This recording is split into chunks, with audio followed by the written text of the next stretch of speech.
সকালে ঘুম থেকে ওঠার পরে আমার কাছে একটা কল এসেছে আর কল করে আমাকে বলা হয়েছে আমার একটা পার্সেল আসছে, যে পার্সেলটা আমি কি এখন রিসিভ করতে পারবো কি না।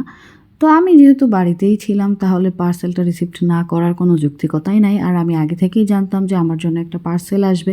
তো আমিও বলে দিয়েছি অবশ্যই রিসিভ করব, আপনি কখন আসবেন। তো সে বলল যে সে নাকি আমার বাসার নিচেই আছে, তো পার্সেলটা সঙ্গে সঙ্গে সে আমাকে দিয়ে যায় আর আমিও রিসিভ করি। আর এই পার্সেলটা আমাকে যে পাঠিয়েছে, আমি তো জানি আমাকে কে পাঠিয়েছে পার্সেলটা।